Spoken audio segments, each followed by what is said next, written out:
بسم الله الرحمن الرحيم. السلام عليكم ورحمة الله وبركاته. الحمد لله حمدا كثيرا طيبا مباركا فيه، والصلاة والسلام على سيد المرسلين محمد وآله وصحبه أجمعين، أما بعد. حاضرین و ناظرین، یہ درس نمبر 1936 ہے اور آج سورۃ الاحقاف کی 2 آیتوں کی تلاوت اور تشریح کی جائے گی، آیت نمبر 9 اور 10۔ چلیے سب سے پہلے ہم ان 2 آیتوں کی تلاوت کرتے ہیں، لفظی ترجمے اور ترجمے کے بعد تشریح کرتے ہیں۔ اعوذ باللہ من الشیطان الرجیم، بسم اللہ الرحمن الرحیم۔ قل ما كنت بدعا من الرسل وما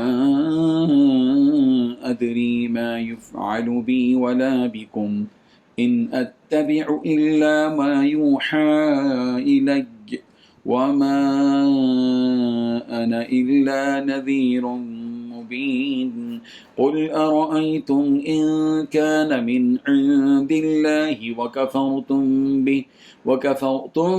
به وشهد شاهد من بني إسرائيل على مثله فآمن ما استكبرتم إن الله لا يهدي القوم الظالمين صدق اللہ العظیم۔ لفظی ترجمہ یوں ہے، قل کہہ دیجئے، ما کنتو نہیں ہوں میں، بدعن انوکھا، من الرسل رسولوں میں سے، وما ادری اور میں نہیں جانتا کہ ما یفعلو کہ کیا کیا جائے گا، بھی میرے ساتھ، ولا اور نہیں، بکم تمہارے ساتھ، ان نہیں، اتبع میں پیروی کرتا، الا مگر، ما اس کی جو یوحا وحی کی جاتی ہے، الیہ میری طرف، وما اور نہیں ہوں، انا میں، الا مگر، نذیر ڈرانے والا، مبین ظاہر۔ قل کہہ دیجئے، ارأیتم بھلا تم بتلاؤ تو، ان اگر کانا ہو وہ، من عند اللہ اللہ کی طرف سے، وکفرتم اور تم نے کفر کیا بھی اس کے ساتھ، وشہید اور گواہی دی، شاہد ایک گواہ نے، من بنی اسرائیل بنی اسرائیل میں سے، علی مثلہ اس جیسی پر، فآمنا پھر وہ ایمان لایا، واستکبرتم اور تم نے تکبر کیا، ان اللہ بے شک اللہ، لا یہدی ہدایت نہیں دیتا، القوم الظالمین ظالم قوم کو۔ ترجمہ یوں ہے، کہو میں پیغمبروں میں کوئی انوکھا پیغمبر نہیں ہوں، مجھے معلوم نہیں ہے کہ میرے ساتھ کیا کیا جائے گا، اور نہ یہ معلوم ہے کہ تمہارے ساتھ کیا ہوگا، میں کسی اور چیز کی نہیں، صرف وہی اس وحی کی پیروی کرتا ہوں جو مجھے بھیجی جاتی ہے، اور میں تو صرف ایک واضح انداز سے خبردار کرنے والا ہوں۔ کہو کہ ذرا مجھے یہ بتاؤ کہ اگر یہ قرآن اللہ کی طرف سے ہو اور تم نے اس کا انکار کر دیا، اور بنو اسرائیل میں سے ایک گواہ نے اس جیسی بات کے حق میں گواہی بھی دے دی اور اس پر ایمان بھی لے آیا، اور تم اپنے گھمنڈ میں مبتلا رہے، تو یہ کتنے ظلم کی بات ہے۔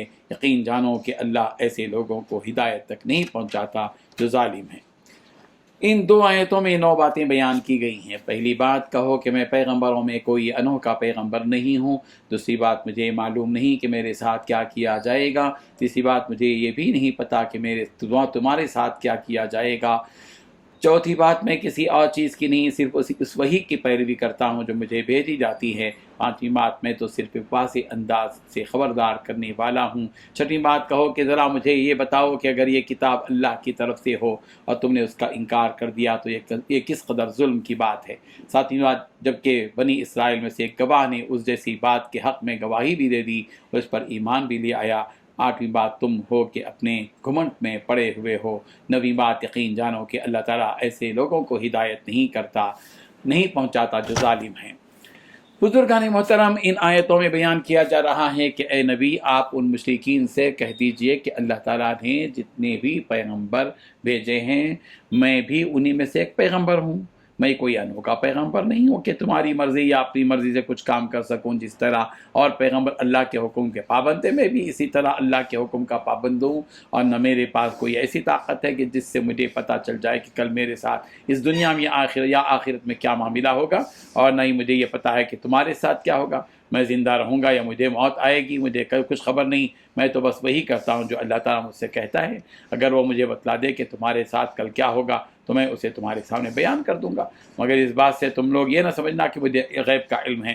یہ بات تو مجھے اللہ نے بتائی ہے جو میں تم سے بتا رہا ہوں۔ اگر وہ مجھے نہ بتاتا تو مجھے پتہ بھی نہ چلتا، تو بھلا میں کیسے عالم الغیب ہو جاؤں گا۔ میں تو بس تمہیں کل قیامت کے دن کی ہولناکیوں سے صاف صاف ڈرانے والا آیا ہوں۔ حضرت ام علا رضی اللہ عنہا جو کہ ان عورتوں میں سے تھیں جنہوں نے اللہ کے نبی صلی اللہ علیہ وسلم کے ہاتھ پر بیعت کی تھی، فرمایا کہ جب حضرت عثمان ابن مظعون رضی اللہ عنہ کا انتقال ہوا تو میں نے کہا کہ اے ابو سعید، اللہ کی تم پر رحمت ہو، میری تمہارے حق میں یہ گواہی ہے کہ اللہ نے یقیناً تمہارا اکرام کیا ہے۔ یہ بات سن کر نبی رحمت صلی اللہ علیہ وسلم نے ان سے کہا کہ تمہیں کس نے بتایا کہ اللہ نے ان کا اکرام کیا ہے؟ میں نے کہا میرے ماں باپ آپ پر قربان، میں نہیں جانتی، مگر یہ بتائیے کہ ان پر اللہ نے اپنی نوازشیں نہیں کی تو اور پھر کس پر کرے گا؟ اگر ان پر نوازشیں نہیں کی تو کن پر کرے گا؟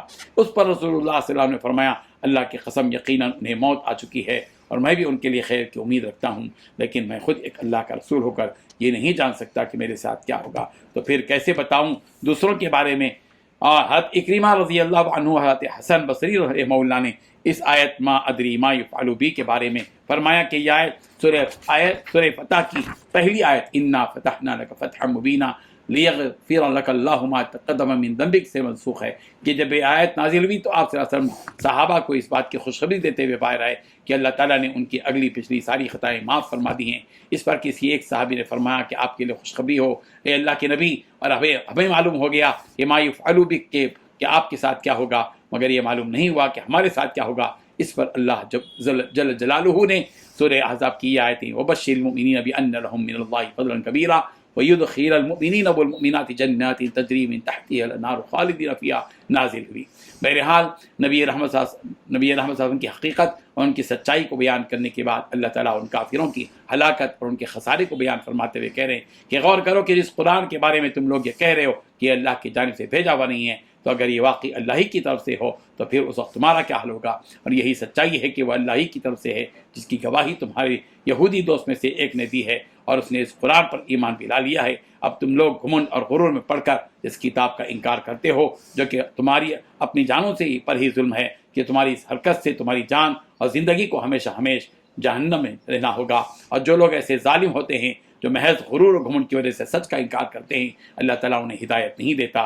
اس آیت میں جس شخصیت کے ایمان لانے کا ذکر ہے، اس سے مراد اکثر علماء تفسیر کے نزدیک حضرت عبداللہ ابن سلام ہیں جو مدینے میں اللہ کے نبی صلی اللہ علیہ وسلم کے ہاتھ پر ایمان لے آئے تھے۔ اللہ تعالیٰ ہم سب کو ان آیات پر غور و فکر کرنے کی توفیق عطا فرمائے۔ آمین۔ وآخر دعوانا الحمدللہ۔